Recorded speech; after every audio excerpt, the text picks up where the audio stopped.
Good evening all of you and you are most welcome in physics impression. देखिए, इससे पहले की video में हमने आपको ट्रिग्नोमेट्रिक फंक्शन की वैल्यूज़ निकालनी सिखाई थी कि जो ट्रिग्नोमेट्रिक फंक्शन यानी कि sine cos tan cos x cot 90 से बड़े होते हैं तो उनकी वैल्यू हम कैसे निकालते हैं। अब हम आपको इंट्रोडक्शन दे रहे हैं कोऑर्डिनेट का। Introduction of coordinate.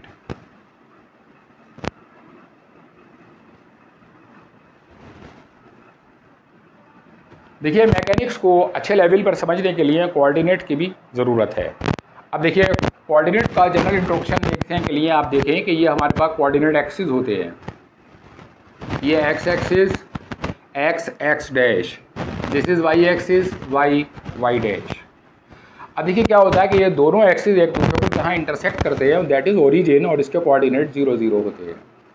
अब देखिए, जब भी हम कोई पॉइंट इसके अंदर लोकेट करते हैं तो पहले हॉरिजॉन्टल डिस्टेंस मूव करते चलते हैं, फिर वर्टिकल। देखिए, इसके अंदर हॉरिजॉन्टल पॉजिटिव, वर्टिकल भी पॉजिटिव, यहाँ ये नेगेटिव, ये नेगेटिव। अब देखिए, मान लीजिए हमारे पास कोई पॉइंट है 3,4। कैसे दिखाएंगे इसे? हॉरिजॉन्टल भी पॉजिटिव, वर्टिकल भी पॉजिटिव, तो फर्स्ट क्वाड्रेंट में आएगा 1 2 3 1 2 3 4। ये 3 4 हमारे पास आ गया। सपोज हमारे पास कोई पॉइंट है -2, 3। अब देखिए, इसमें हॉरिजॉन्टल नेगेटिव, वर्टिकल पॉजिटिव, इधर आ जाएगा 2 -2, ये आ गया, और 3 1 2 3 -2, 3। इसी तरह से देखिए, हमारे पास कोई पॉइंट है -2, -4। इसके अंदर हॉरिजॉन्टल भी नेगेटिव, वर्टिकल भी नेगेटिव, तो थर्ड क्वाड्रेंट में आएगा। कितना आया? देखिए, -2 1 2 और -4 1 2 3 4। This is -2 -4। इसी तरह से देखिए, हमारे पास कोई पॉइंट है 4, -3। देखिए, इसके अंदर horizontal positive, vertical negative, fourth quadrant में, तो हॉरिजॉन्टल डिस्टेंस कितना है? 4 1 2 3 4, और वर्टिकल डिस्टेंस 3 है, तो 1 2 3 4, -3। इस तरह से पॉइंट्स को ग्राफिकली रिप्रेजेंट करते हैं। अब उसके बाद देखिए, हम आपको दूसरी चीज़ बताने वाले हैं।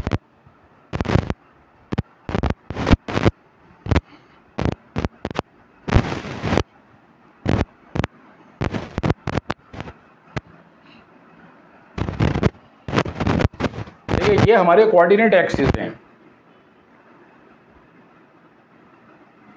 This is x x dash and this is y y dash. देखिए, अगर कोई लाइन एक्स एक्सिस के पैरेलल है, यानी इस तरह से है, तो क्या होगा साहब? देखिए, इसके अंदर एक्स तो चेंज हो रहा है, इस पूरी लाइन पर वाई कोऑर्डिनेट सेम है। तो मान लीजिए अगर ये डिस्टेंस हमारा a है, तो इसका इक्वेशन हमारे पास क्या होगा? y = a।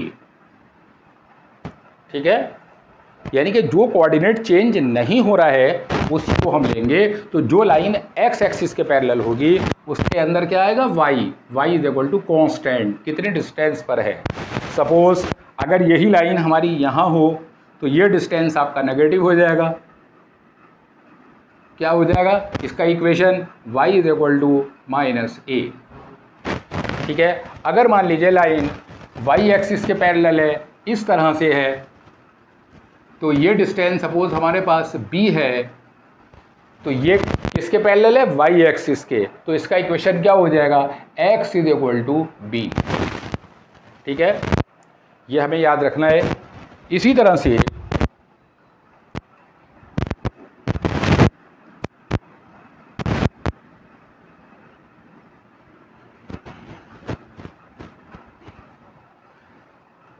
देखिए, कोई भी जो स्ट्रेट लाइन होती है उसके अंदर दो वेरिएबल होते हैं, x और y।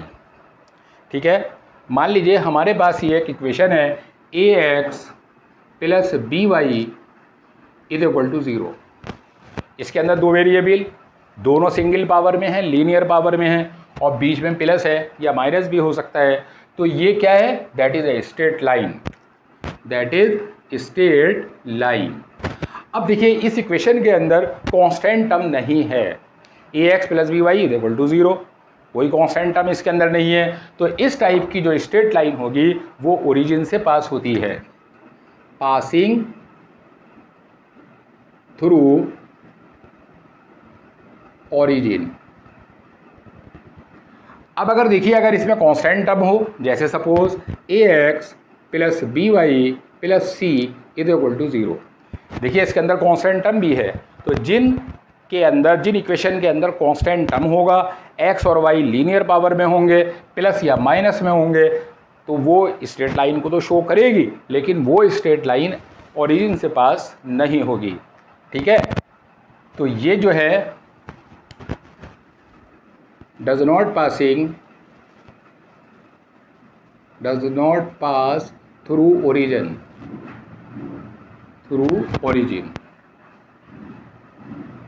यानी ये ओरिजिन से पास नहीं होती है।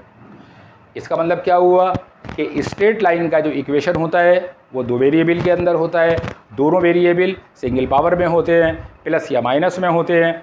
ठीक है, अगर मान लीजिए कोई कांस्टेंट टर्म भी प्लस या माइनस में है तो वो स्ट्रेट लाइन तो होगी, ओरिजिन से पास नहीं होगी, और अगर कांस्टेंट टर्म नहीं है तो वो ओरिजिन से पास होगी। अब देखिए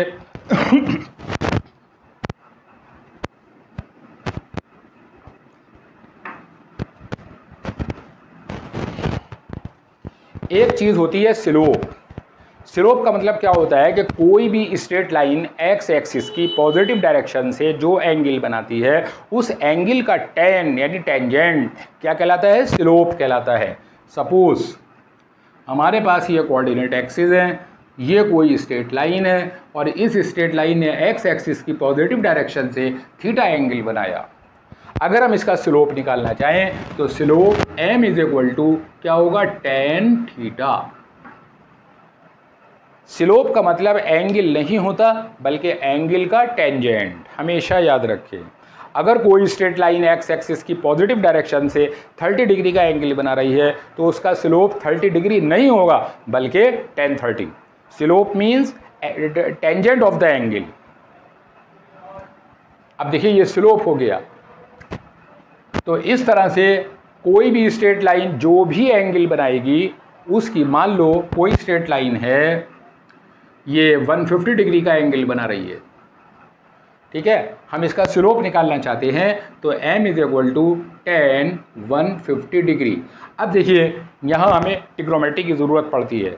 अब इसको हम हॉरिजॉन्टल से चाहें या वर्टिकल लाइन पर ब्रेक करना चाहें कर सकते हैं। tan 150 को हम लिख लेंगे tan 90 प्लस 60, वर्टिकल लाइन पर ले रहे हैं। वर्टिकल लाइन पर tan कॉट में चेंज हो जाता है, कॉट 60। अब देखिए देखना हमें इसे ही है, 150 डिग्री का एंगल सेकंड क्वाड्रेंट में आता है और सेकंड क्वाड्रेंट के अंदर tan नेगेटिव होता है, इसलिए ये नेगेटिव हो जाएगा। दिस इज देखिए 1/√3 माइनस, तो स्लोप हमारे पास कितना आ गया, -1/√3। अब देखिए दूसरी चीज़ हम और बताना चाह रहे हैं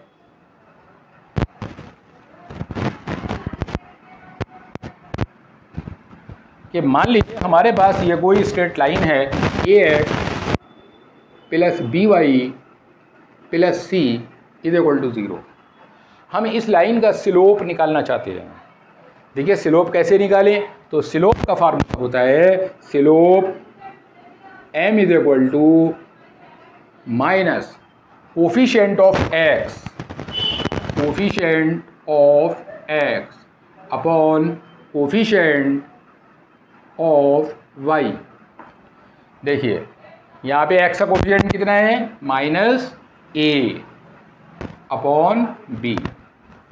इसका मतलब अगर कोई भी स्ट्रेट लाइन हमें दे रखी है और उस स्ट्रेट लाइन का हम स्लोप निकालना चाहते हैं तो स्लोप कैसे निकालेंगे, स्ट्रेट लाइन से slope is equal to minus x का कोफिशिएंट अपॉन वाई का कोफिशिएंट। ठीक है, फॉर एग्जाम्पल मेरे पास ये एक स्ट्रेट लाइन है 3x minus 4y minus 5 is equal to 0। देखिए ये x और y में लीनियर, बीच में माइनस है, कांस्टेंट टर्म भी है, तो ये स्ट्रेट लाइन है और साथ में ओरिजिन से पास नहीं हो रही है। अब हम इसका स्लोप निकाल सकते हैं, तो स्लोप क्या होगा, m is equal to minus x का कोफिशिएंट 3 अपॉन वाई का coefficient -4, minus minus plus, this is 3/4। तो ये m की वैल्यू आई, m मीन्स tan थीटा।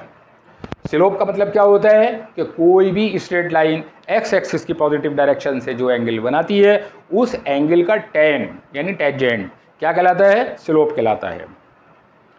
अब देखिए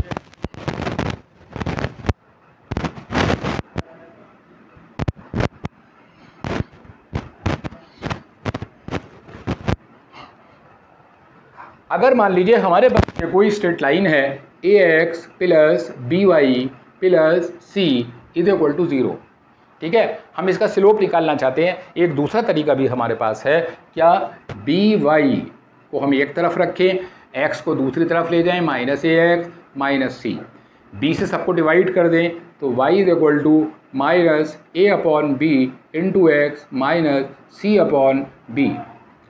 अब देखिए y is equal to minus a upon b into x plus minus c upon B.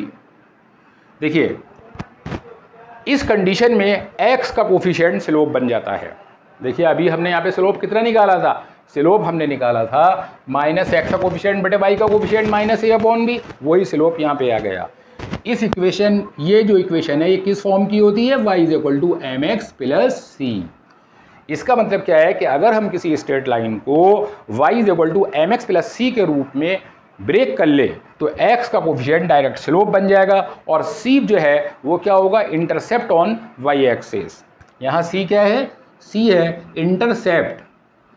Intercept on y axis, ठीक है। इस इक्वेशन की हमें काफ़ी जगह ज़रूरत पड़ती है, तो इसलिए याद रखें कि अगर हम किसी स्ट्रेट लाइन को y is equal to m x plus c के रूप में ब्रेक करते हैं तो वो स्ट्रेट लाइन, उस स्ट्रेट लाइन में x का कोफिशिएंट डायरेक्ट स्लोप बन जाएगा और जो ये आएगा c वो क्या होगा, इंटरसेप्ट होगा y एक्सिस पर। अब देखिए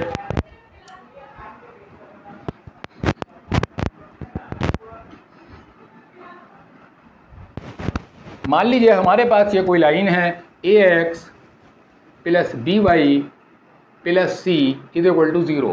देखिए हमने इसमें क्या किया, ax plus by is equal to minus c, constant को हम दूसरी तरफ ले गए, इस कॉन्स्टेंट से पूरी इक्वेशन को डिवाइड कर दिया, ax upon minus c plus by upon minus c, this is equal to 1। अब देखिए क्या हुआ, x अपॉन माइनस सी और जो कोफिशिएंट x के साथ पे यहाँ है वो c के नीचे पहुँच जाएगा, c/a plus y upon minus c upon b is equal to 1। देखिए इस इक्वेशन का जो फॉर्म बन जाता है वो बन जाता है x upon a plus y upon b is equal to 1।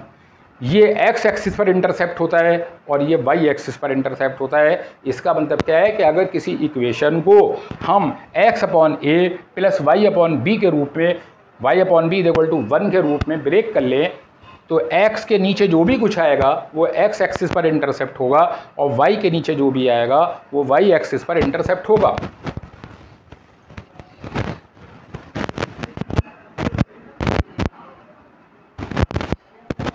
देखिए इंटरसेप्ट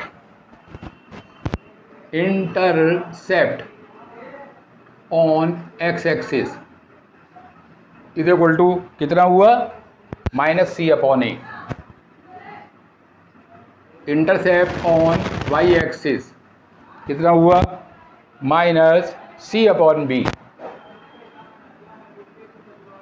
ये y एक्सिस पर इंटरसेप्ट हो गया, ठीक है। अब देखिए मैं आपको अगली चीज़ बता रहा हूँ, length of perpendicular.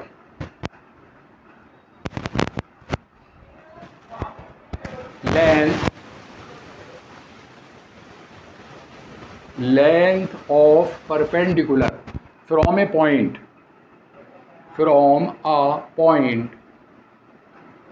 on the line।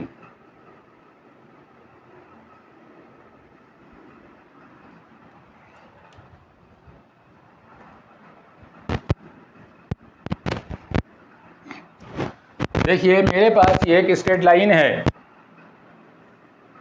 This is ax plus by plus c is equal to 0। अब देखिए ये कोई पॉइंट है हमारे पास जिसके कोऑर्डिनेट हैं अल्फा बीटा।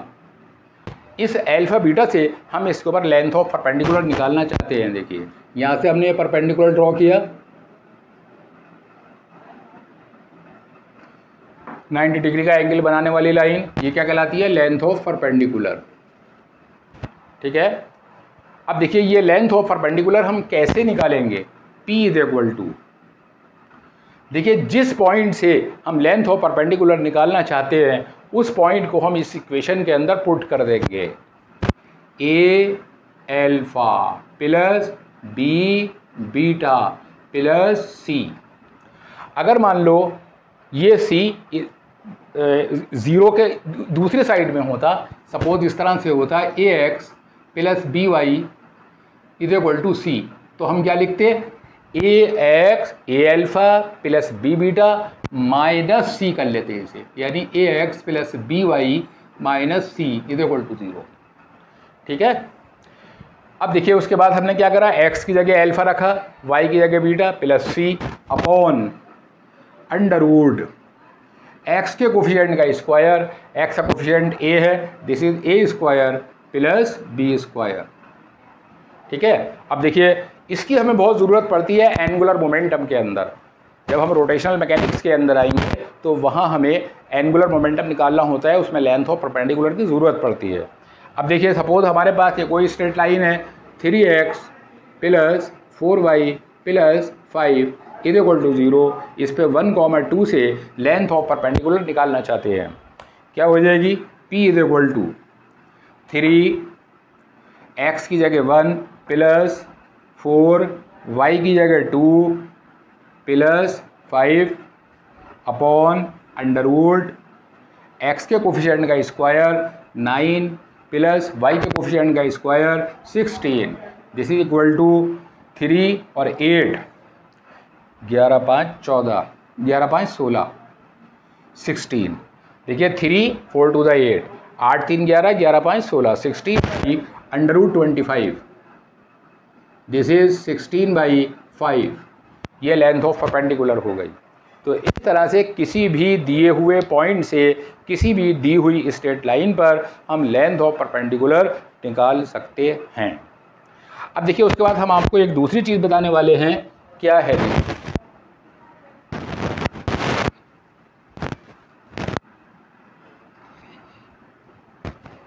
देखिए मान लीजिए हमारे पास ये कोई स्ट्रेट लाइन है, a x plus b y plus c is equal to 0। अब अगर मान लो इसके पैरेलल हम कोई लाइन, किसी स्ट्रेट लाइन का इक्वेशन निकालना चाहते हैं जो इसके पैरेलल है। ठीक है, सपोज दिस इज 1। अब हम एक ऐसी स्ट्रेट लाइन का इक्वेशन लिखना चाहते हैं जो एक के पैरेलल है। इस कंडीशन में हम क्या करेंगे? एक्स और वाई के कोफिशिएंट सेम रखेंगे, ए एक्स साइन भी सेम रखेंगे, बी वाई प्लस कॉन्स्टेंट बदल देंगे, डी इज इक्वल टू 0। तो ये लाइन कैसी हो गई? पैरेलल, यानी कि 1 इज पैरेलल टू 2। तो अगर किसी भी लाइन के पैरेलल कोई दूसरी लाइन का हम इक्वेशन लिखना चाहें तो क्या करें? एक्स और वाई के कोफिशिएंट सेम रखें, साइन सेम रखें, कोफिशिएंट को बदल दें। ठीक है, तो ये वो स्ट्रेट लाइन आ जाएगी जो इसके पैरेलल है। अब इसकी वैल्यू निकालने के लिए हमारे पास कोई कंडीशन होगी। ठीक है, जैसे देखिए मेरे पास एक स्ट्रेट लाइन है, ये 3x plus 4y plus 3 is equal to 0। ठीक है, अब हम क्या कह रहे हैं कि write the equation of a straight line which is parallel to 1 and passes through 1, 0। जो 1, 2 से पास हो रही है और 1 के पैरेलल है। अब देखिए हमने क्या करा? 3x इसके पैरेलल लाइन लिख रहे हैं, प्लस 4y प्लस कांस्टेंट हमने चेंज कर दिया, c कर दिया, इज इक्वल टू 0। अब देखिए ये लाइन 1, 2 से पास हो रही है, इसके अंदर यहाँ पे हम रख देंगे 3x की जगह 1 प्लस 4y की जगह 2 plus c is equal to 0। 3 plus 8 plus c is equal to 0, c is equal to -11। तो इसके पैरेलल स्ट्रेट लाइन क्या हो जाएगी, देखिए ये 3x plus 4y -11 equal to 0, ये पैरेलल लाइन हो गई। इसी तरह से अगर हम परपेंडिकुलर लाइन लिखना चाहें, देखिए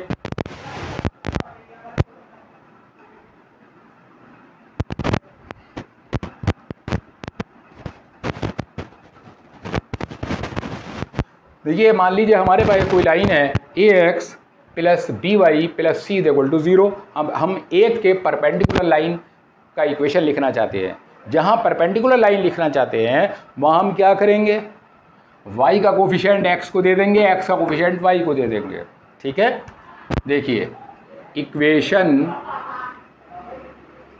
ऑफ लाइन परपेंडिकुलर टू 1 क्या हो जाएगी, देखिए y का कोफिशिएंट b है, x को दे देंगे bx, यहाँ जो साइन है वो बदल देंगे, माइनस कर देंगे, ay प्लस कॉन्स्टेंट बदल लेंगे d इज इक्वल टू 0, ये इक्वेशन आ गई।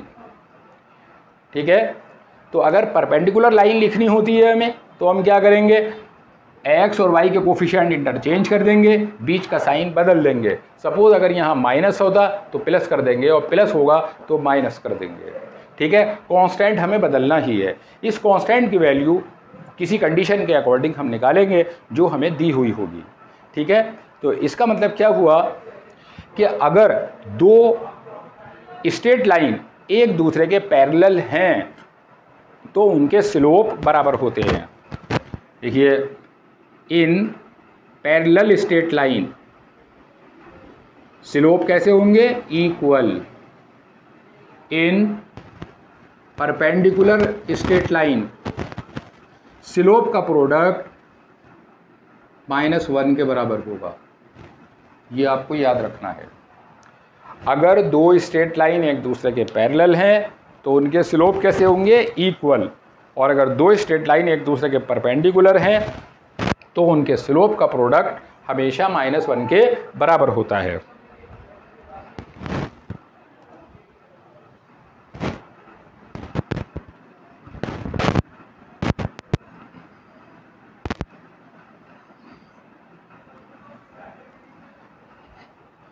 अब देखिए, अब हम ये बताना चाह रहे हैं, स्ट्रेट लाइन तो हमने आपको बता दी। अब हम ये स्ट्रेट लाइन में हमने आपको क्या बताया कि इसके अंदर x और y दो वेरिएबल होंगे, दोनों लीनियर होंगे, प्लस या माइनस में होंगे, कांस्टेंट हो भी सकता है, नहीं भी हो सकता है। अब हम आपको बताना चाह रहे हैं कर्व, और वो कर्व आपको हम बता रहे हैं पैराबोला। पैराबोला देखिए, अगर कोई इक्वेशन है उसके अंदर एक वेरिएबल क्वाड्रेटिक और दूसरा लीनियर है, suppose y square is equal to 4ax। देखिए इसमें y क्वाड्रेटिक है, x लीनियर है, और y स्क्वायर -4ax भी लिख सकते हैं इज इक्वल टू 0।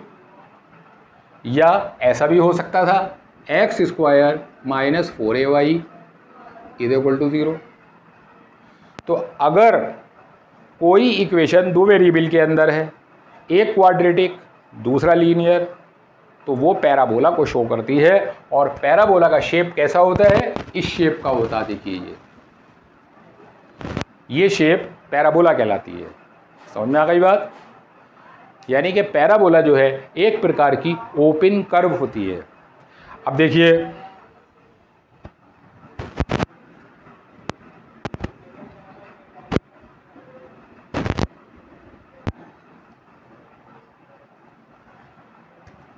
मान लीजिए हमारे पास पैराबोला ये है y square is equal to 4ax। अब देखिए इसके अंदर क्या है, y क्वाड्रेटिक, x लीनियर। तो इस पैराबोला का जो मुंह खुलता है वो लीनियर कोऑर्डिनेट की तरफ को खुलता है। सपोज ये कोऑर्डिनेट एक्सिस है, ठीक है, ये हमारा पैराबोला इस शेप का होगा। ये वर्टेक्स कहलाएगा, इस वर्टेक्स से कोऑर्डिनेट 0,0 होंगे। ये फोकाई होती है। फोकाई क्या होगी, देखिए लीनियर टर्म जो होता है, लीनियर वेरिएबल जो होता है, उसका जो कोफिशिएंट है उसको 4 से डिवाइड कर देते हैं। दिस इज A,0, ये क्या कहलाएगी इसकी फोकाई। ठीक है, अब देखिए पैराबोला एक्चुअली है क्या। देखिए पैराबोला की डेफिनेशन ये है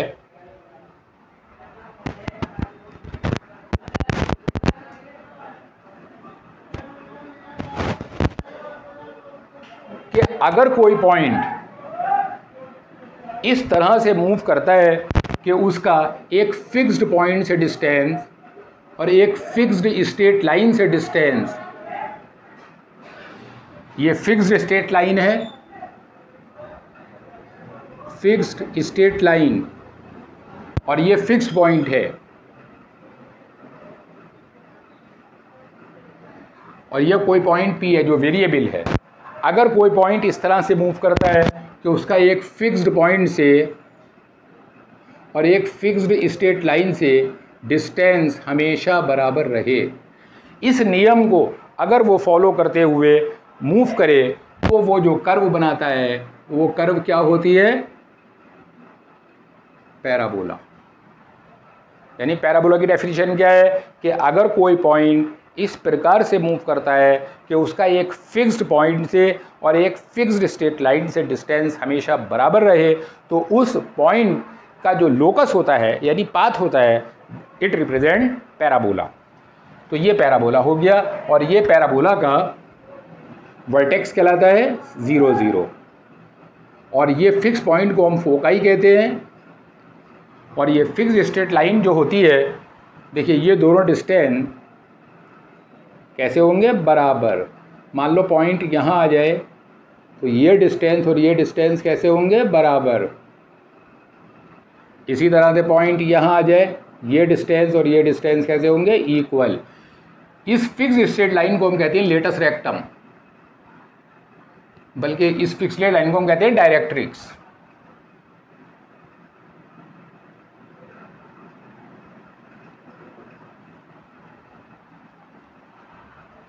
तो आज की वीडियो में हम इतना ही रखेंगे। वीडियो को लाइक, चैनल को सब्सक्राइब ज़रूर करें। इससे आगे की वीडियो में कोऑर्डिनेट और डिफरेंशियल बताने वाले हैं। Thank you.